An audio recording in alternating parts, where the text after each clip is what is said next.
This is why I always say, in between confetti coming down in the Super Bowl and training camp windows opening up, you have to put in perspective any NFL story.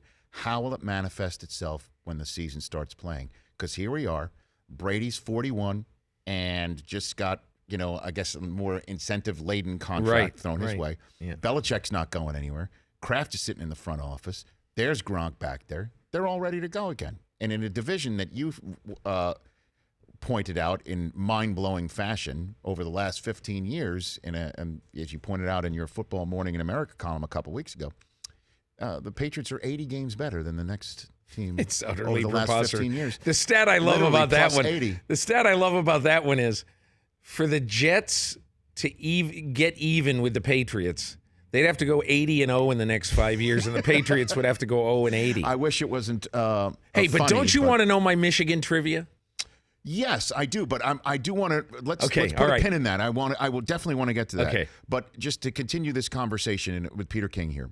So yes, but the only team that I think that has equal footing with New England, and I know that this is potentially heresy to say this with the Pittsburgh Steelers, is Jacksonville, because they're young and they're hungry and they're really, really good. What the hell just happened? I don't. That's a great question. I read about it this morning. I heard about it last night. I didn't write anything about it.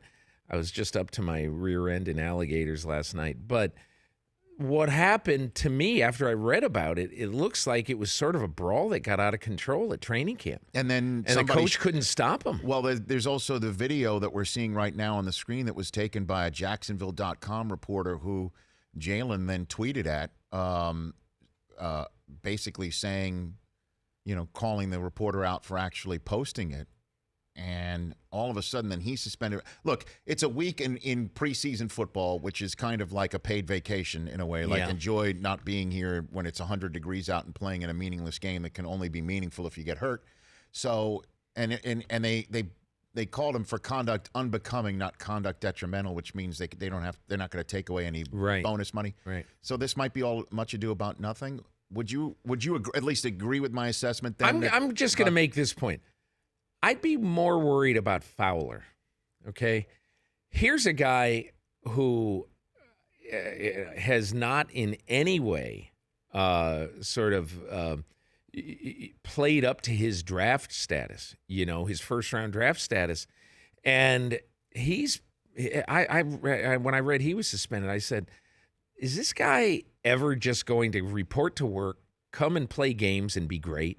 Or are we always going to be hearing about these little things with this guy?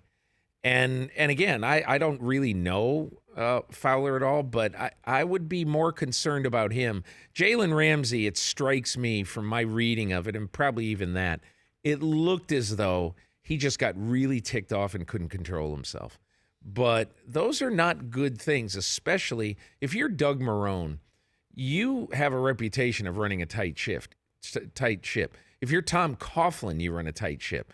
This happening under their watch is pretty strange to me. The Rich Eisen Show, weekdays at noon Eastern on Audience.